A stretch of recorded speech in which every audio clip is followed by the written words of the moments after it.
نقرئك فلا تنسى إلا ما شاء الله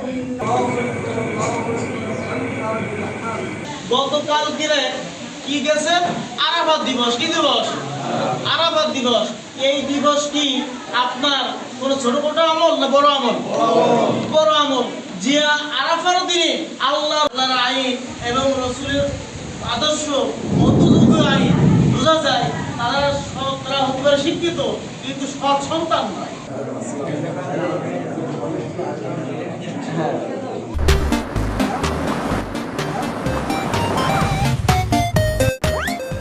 আলহামদুলিল্লাহ, আজকে আমরা ঈদ উল আজহার সালাত আদায় করলাম এবং আমি ব্যক্তিগতভাবে এটা 2011 সাল থেকে এই পর্যন্ত কন্টিনিউ করছি এবং প্রতি বছরই দেখছি যে নতুন মুখ এবং আমাদের আলেম ওলামা যারা আছে তাদের দাওয়ার মাধ্যমে নতুন মুখ এবং নতুন মানুষের সংখ্যা বাড়ছে, নতুন আলেমদের সংখ্যা বাড়ছে এবং আগের তুলনায় এখন অনেক বাংলাদেশব্যাপী বিভিন্ন অঞ্চলে জামাতের সংখ্যা বাড়তেছে। তো আমাদের একটা বড় কমিউনিটি গ্রো করতেছে।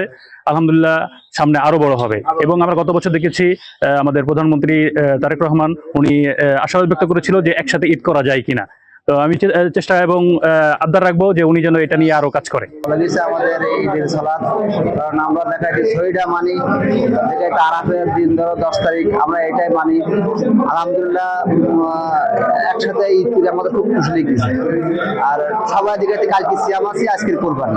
কিন্তু যারা কালকে সিয়াম আছে তারা আজকে কোরবানি করতেছে, তাদের আজকে সিয়াম থাকা উচিত ছিল এবং কালকে কোরবানি করা উচিত ছিল। কিন্তু তারা আজকে দেখা যাচ্ছে সিয়াম থাকবে না, তারা কালকে সিয়াম ছিল আমাদের সাথে। আমরা কালকে সিয়াম ছিল আগে ঈদ করেছি, কিন্তু তারা এটা করবে না।